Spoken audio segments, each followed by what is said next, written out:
Welcome to Macro Magic. I'm Sheri Damaris, and with me is Charlie Szoradi, and he's president of the Agrarian group. We actually met at Wellness in the Willows recently, and Charlie has so many great programs to share with you today.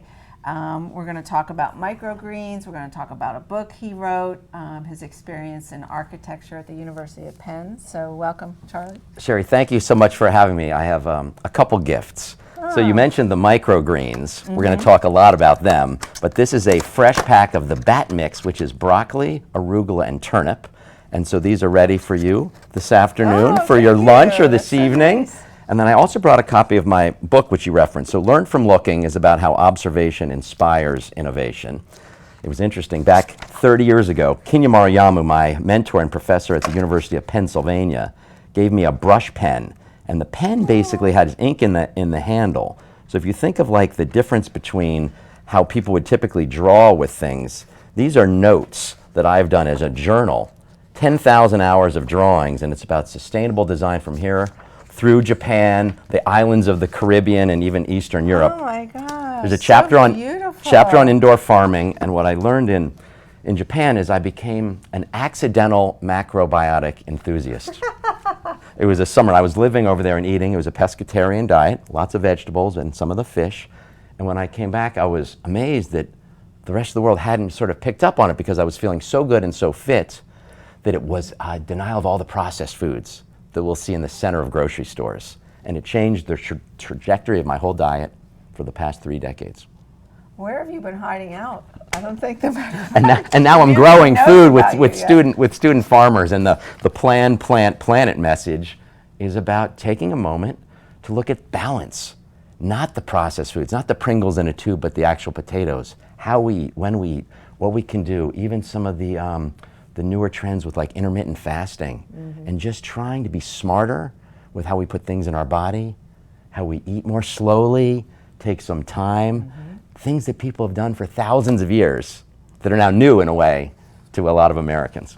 And the magic is in macrobiotics that all these teachings were done in Japan and China, and it's still going on, but it's coming worldwide now.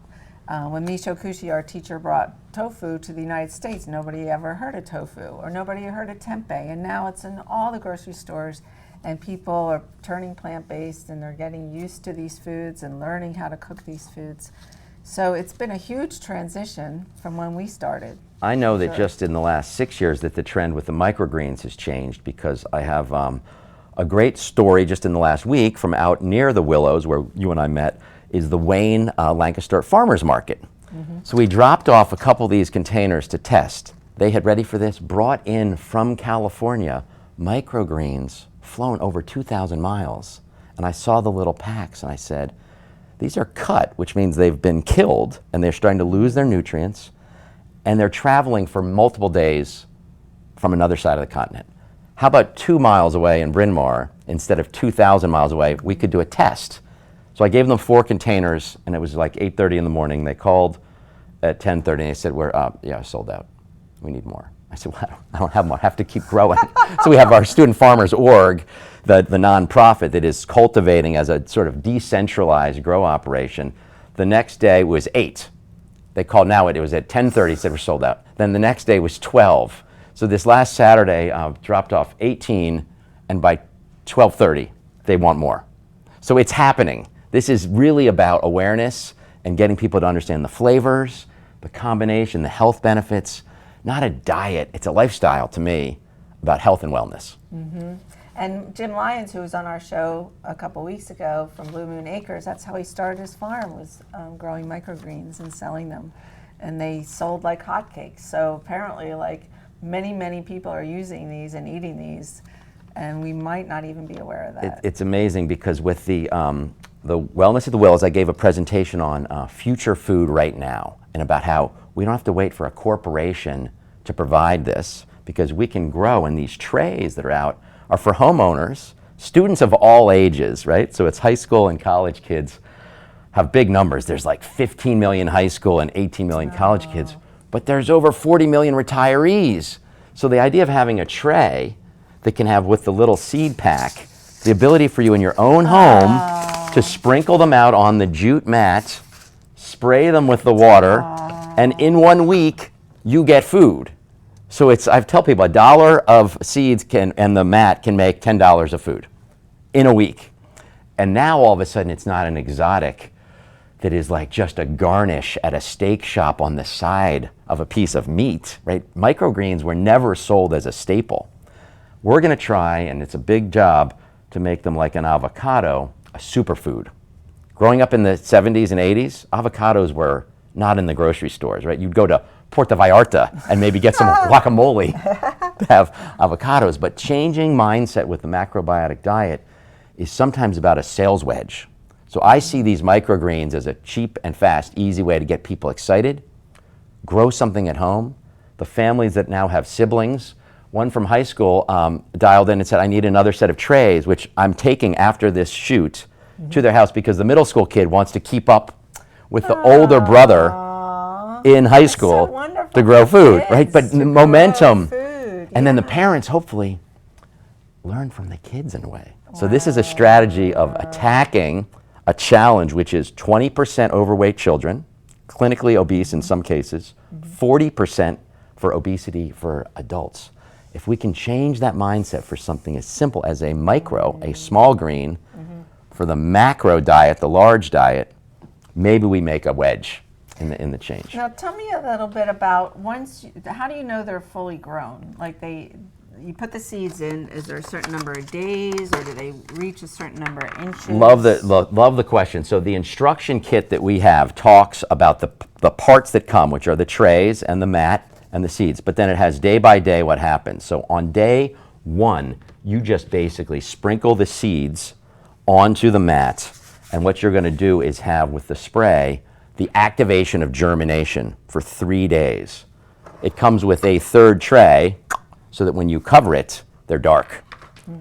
Spraying morning and evening keeps them moist. So you've created a little environment where they're happy to start their life. If they're dry, they're not going to germinate. So that moisture is a catalyst. In day 4, when you lift the cover, they look a little bit yellow. So they're kind of like this, but within that same afternoon almost, they turn green from photosynthesis. Oh, nice. So for the next 6 days, you're basically running the vegetation phase and they get larger and larger. You could eat them on the very first day. It's a baby plant. So just so everyone's clear, like the microgreen concept of basically having something small is the first 7 to 10 days of growth of any plant. So the broccoli, the arugula, and the turnip, in this case the mix, is mini plants. If you keep letting them grow, they will become broccoli, arugula, and turnip. You could go put these in your garden if You wanted could, to grow but them into plants. here's what's going to happen. They're competing at such a high density. The basically, think of it as the seeds for the mix, like the microgreen seeds, are hyper germination sensitive. So they've been selected out to germinate faster. So when they're this dense, they're competing at the root level, and they won't become as healthy of a head of broccoli. So if you sprinkle a few seeds and sprout them, you could put them in your garden. Absolutely. Okay. That's really not the intention. There are better ways to grow broccoli, full, florets. But the idea of this mat, this sort of lawn of food, is with scissors you can cut or you can pull them. I throw them on an omelet in the morning. I throw them on wraps for lunch. I throw them in soups and stews at the end of the day. I'm putting them into my lifestyle. And so I think at age 56, I'm trying to stay in shape and, conscious of the kind of anti-aging was interesting for me a little bit. Now I'm thinking of like reverse aging. Like, what can I do? I'm healthier in a way than some people might have been in their teens and 20s. Okay, it's a lifestyle decision though to wake up and brush your teeth and water your microgreens. I think it's healthy to have those tasks, and especially for kids to learn that food doesn't just magically show up like on a shelf in a plastic bag. It's so wonderful for kids to see plants grow. We do that in our Spirit of Rice documentary about how, just getting a garden container and planting seeds. It's so great for kids to With the environment, I bond know with plants. the last message here, which is planet, is really about environmental stewardship. So there's a statistic that always amazes me, and I speak to it at conferences. 24% of greenhouse gas emissions come from the industrial agriculture complex. The making and moving of food is a higher output of CO2 emissions and the methanes, the greenhouse gas, than all of transportation. So we're focused, and I have one, a little electric car that I drove over here. That's great, and I have solar on the roof and plug it in, and the rainwater collection, which is great for a home garden. But if we look at the food and how it moves, it has such an environmental negative impact. Growing locally for the farm market is one thing. Having some of these at home, talk about farm to table. It could be arm's length farm to table. So I'm sort of thinking about the whole picture, not just the nutrients in the food and the health, but the sustainability at the core. Now, you mentioned businesses in your bio. Are you reaching out to businesses as well with these So projects? it's interesting. We have with the Juice Pod, which is a chain that puts them on avocado toast, and then we have the Griffin Cafe. So we've seen now the interest. People start to learn what I'm doing through social media, and the sustainability _ Charlie gets a little traction. But the YouTube videos and the Learn from Looking channel, it's to me making enough noise in enough smart ways that people raise their hand and they say, I want to learn a little bit more. So it's not advertising, right? It's communication. And speaking at the Radnor Reds Talk, it was like a TED Talk series. I was the premier speaker for the high school, and it was so exciting to have an 18-minute window with a room, with all the teenagers to say, we can do this. We don't have to wait for government. We don't have to wait for the big corporations. We can start buying some seeds for $1 and make some $10 worth of food in a week. And they got clapped at the end, which felt good. So how do they buy these from you, or do they order them online? So How do they the get nonprofit, my son with friends from his high school started the 501c3 studentfarmers.org, and buy at volume the seeds, the mats, the trays, to basically be able to give them to fellow students at a, it's a cost plus. There's an admin cost of moving them. But it's basically the kits that would make, in this case, almost $100 of food for the 4 sets of trays with the seeds for each, would be $40 or $50 on the internet, and this is like $29. And then the seeds each week, if you want to get on a subscription, are a couple dollars. So you can get these mailed to your house. That's right. The studentfarmers.org is set up to do either drive time delivery, like sometimes in the region, if there's someone delivering the actual microgreens, it might just be a drop off on the back step, or put it in the mail. There's UPS and Postal Service. We're trying to change the game, Sheri, to be, I'll tell you a wake up call. $800 million is what the Girl Scouts sold last year in cookies. There are 3.7 million Girl Scouts selling almost what will be $1 billion of cookies. We want to change the game with microgreens and superfood. So you won't get cavities anymore. I think it's about empowering the youth, and then also if we can get the retirees interested. I did a class, I was invited to the mainline school nights to teach a class on microgreen and windowsill farming, and the entire roster were senior citizens. These are, men and women over the age, my age, in their 60s, excited to see that level of interest, right? So we have no barrier in age. Yeah, you can do it in elementary schools, I'm sure. I think the students of all ages to learn, and I'm a sponge for, when I got to travel overseas in Japan and Eastern Europe, to see how people were doing things differently. This is a way to just introduce something that's kind of easy. I mean, spraying them, a couple times morning and evening. Do you need to keep them by a window? So you do need for photosynthesis light. Now they could be on a windowsill, they could be on a table near a windowsill, and then on the website, if people have an apartment that's really just facing north, we do have, there's about $100 grow light that you could use. One of the things we've developed with a family is an under counter light. So when you have on the kitchen, there's the sink, and the under counter there's a light. Well, we have a special high performance, it's a 5,000 Kelvin grow light that bounces the right type of PAR value, photosynthetic active radiation. Looks like white light, but it's growing the plants right on the kitchen counter. Wow. So we're trying to think of where can we cross the line into change from inaction? How do we move the ball? It's interesting you point this out, because when I used to do garden to plate programs in our school, our middle school, there was a company that would bring the containers inside and you can just grow all this stuff inside. So are you looking to expand these at all to incorporate other types of plants, or are you just sticking with the microgreen? It's a super great question. We see the microgreens as a hero product. So this bat mix, the broccoli, arugula, and turnip, great for heart health with the broccoli. Arugula, great for sports performance and the reduced inflammation for muscle recovery. The turnip, great for skin and hair health. So we're thinking of like, how do we start something that is easy and good?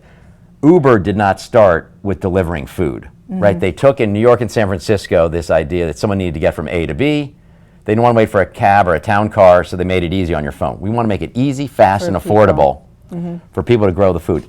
Down the road, if there's a whole gardening kit for lettuce, great. If you want to wait the 5 or 6 weeks to get a real good head of romaine, we will help you. But 1 week turn also was, to me, in a kind of a world of increasing a diminished attention span, seeing them grow within the week and then get you get to eat them. Yeah. And with your cooking, as a chef, to incorporate them in the different flavors. That's wonderful. We're going to take a commercial break. When we come back, we're going to learn more about microgreens, how to grow them, and how to eat them, how to cook with them. Thanks. A stroke can be easy to detect. A loved one can't speak. Perhaps they can't move. But there's another sign of a stroke that many of us can't see. It's called spatial neglect, and it can occur during or after a stroke, causing distorted visual movements. Fortunately, there's a solution by using optical prism technology during rehabilitation. If you or a loved one have experienced a stroke, ask your doctor about spatial neglect. Spatial neglect. See the whole picture at KesslerFoundation.org. Are you burned out, disenfranchised, disengaged, extremely distracted? Do you feel that you're lost in semantics, over-leveraged, overwhelmed? My name is Lisa Fratelli, and I have a show on RVN TV, always streaming. The name of the show is The Neuroscience of Wealth and Well-Being. The intention of this show is to explain how you can get back to homeostasis, flow states, creativity. It's highly correlated with happiness and well-being. So you can get out of overwhelm, get out of burnout, not feel distracted, and get back to your life. You will hear from experts who will get you back on track so you can enjoy your life again. RVN TV, we're always streaming. Are you part of the Great Resignation? Are you a business owner that would like to diversify your business holdings? Have you always had an entrepreneurial itch but did not have a concept to get you started? Milestone Franchising represents over 500 franchise concepts across 30 industries. Concepts range from $20,000 to $6 million, and they can be home-based, office-based, mobile.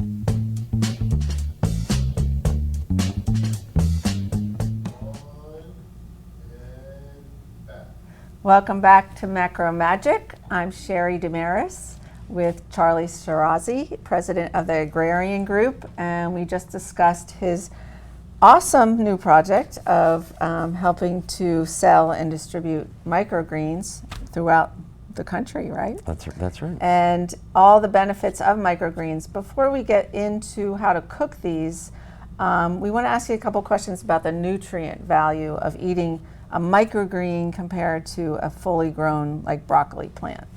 Terrific. So the hidden secret of these little magic forms of growth is that they often pack 10 or more times the nutrients of their mature counterparts just in the first 10 days of growth. So it's 10 and 10. If you can remember from the time of germination, the 3 days and the 7 days of growth, that's 10 days, 10 times the nutrients. So that cup of broccoli, which is loaded with great things to eat, has the equivalent of 1/10 the weight. I didn't love eating tons and tons of vegetables at multiple meals a day. So this is back 2017, 6 years ago, a trigger for me for my own health and wellness to think of like, how could I get more affordable food? I didn't love going to the farm markets every other day to have fresh stuff. I wanted to have something in the fridge. So 10 times is the number. Some pack up to 40 times the nutrients. And the way to think about it is a young animal, like, when you see a child that has the brain and like the development of just the body, is holding all of the goods in its beginning state. The nutrients then are working their way up into becoming the stalk and their infrastructure. So instead of wasting the time of a month and that work, transpiration, right, drawing the moisture from the ground source up into and then evaporating, like all that work that plants do with photosynthesis is captured in those first 10 days. And to eat them is so easy because now you can either cut, like literally with the scissors, lifting and snipping them, or just pull them out and eat the whole roots as well. And once you cut them, they don't grow back. That's right. So basically, because the seed has those nutrients initially and it's popped up, you're taking with it the ability for it to regrow. So it's not a fig tree that's going to keep yielding. Or sometimes with basil, what we found, and it was interesting, like I'll take the basil sometimes that either I'll grow from seeds, but also sometimes in a rush if I'm at the market, the one that have the roots in the plastic bag. And you can grow those actually on a windowsill and buy another week or two. That inspired us initially to deliver these live. Because remember, this is not only a compostable live set of roots in this system, this is a cornstarch bioplastic container. How do cornstarch bioplastics disintegrate? So it's fully biodegradable over the course of a couple months. So unlike plastic that takes thousands of years, this is not actually plastic from petrol, right? The bio side of PLA means that it is turned, like it looks like plastic, into something that can hold for waterproof needs. We don't want this to be a cardboard paper product, right? Well, it was important for us at the student farmers and the agrarian group level to have something that was completely bulletproof for like the environment. It wasn't just about like moving something closer from farm to table and being healthy. We wanted even the packaging to be eco-friendly. So these do disintegrate in Oh yeah, the you can soil. throw these in the soil. Now again, it's going to take you a couple months. Depends on the weather, the sunlight, the water. What we do at the Juice Pod and other groups is we actually get them back to clean them Recycle. and recycling. So in the reduce, reuse, recycle, reduce is the number one thing, right? If you can reduce the waste, that's the best. Reuse, second one on the list. Recycling, we forget, is actually relatively energy consuming. It's wasteful to have the truck, take it to the plant, melt Drop it it down. So I think that we got seduced with recycling into thinking that was an easy fix. Those water bottles, I mean, don't get me started on I have the we did a couple shows on that too. the canisters that I use. Yeah. But I hope that helped to answer some of the questions about how to harvest and the benefits with the nutrient lift. And we asked, we wanted to cover how to cook with them. And you mentioned you can just cut them up and sprinkle them on your salads, put them in stir fries. I like to use them in wraps. My mom used to grow alfalfa sprouts when we were young, but she would do it in a jar. So alfalfa and the other sprouts, there's bean sprouts and there's sunflower sprouts.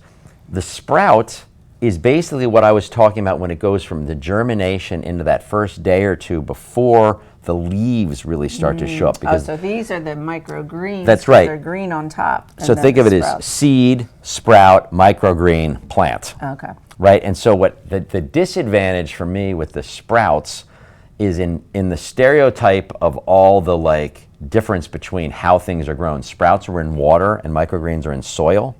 These can be hydroponically grown. You just need a medium. So the actual material, whether it's a hemp or in this case a jute, is the material that's very thin that then the roots can hold on to something. And they're reaching through. This is kept moist, either by pouring a glass of water, spraying them. I sometimes lift the base and just put the water in with 8 ounces. And the instructions and the videos on the website for student farmers explain it. But again, it's habit forming, like something you do like brushing your teeth, and then getting to eat them. I'll even show up at a cocktail party or dinner party with friends and bring these with a bottle of wine. You know what I'm saying? So I feel like I've brought something that I made. And people can't believe it. They're like, it's an exotic where they sell for so much money at the health food and the gourmet shops. Oh, tremendous amount of money. You buy them in a little bag and it's like $7 or $8. That's right. And we came in, the farmer's market had them for $7.99 from California because of the shipping cost. And they're now $2 less because they're local, and weekends for people that want to grow them themselves. I just thought of something too. Cut that down. It would be amazing to have students, I'll put them in their dorm rooms at colleges, because so many of the kids, snack on, really highly processed foods all the time to stay up and do their exams, and to have at least something green and healthy in their diet on a regular basis. Preaching to the choir. I wanted with the dorm rooms these kits where we would have, I put them on pizza. I put them on all kinds of stuff, right? So the idea from a social media and a viral marketing side to get young people to start adopting something that's so healthy. The sports performance I specifically referenced along with healthy hair and skin, because saving their potential for like cancer down the road for a teenager, not a huge priority. Healthy skin, sports performance, being able to recover from like working out and the playing whatever sport they happen to play is important. But the food, I've been the, again, like less sophisticated chef. So I'm not cooking these, I'm just cutting them and they're raw. And raw food is often from a nutrient level, really, really healthy. I like it with the eggs. I like it with those wraps. I like it with a lentil stew. And you can throw them right on top of soups. I found instead of the salt and the pepper, there's so much the spice and the flavors that you need less of the stuff that's not as good for you, like too much salt, because you're adding it it becomes a seasoning enhancement, not just a fully meal-based. You'd have to eat a lot of microgreens to fulfill a calorie count. But also the fact of eating greens, and we talk a lot about this in macrobiotics, it keeps your blood really strong. The chlorophyll level in your blood, and also all the minerals, which are so important, that people are losing out on because we're shipping our food from far away, we're processing it more, and we're eating tons more sugar and corn syrup. Well, I could tell you for sure the challenge with any of this is how you advance into a digital world. With the Agrarian group, what we're looking, since I'm the senior kind of lead instructor for student farmers, is how to also develop now the software and the tools to combine the distribution, the shipping, meaning I like that technology can make things smarter.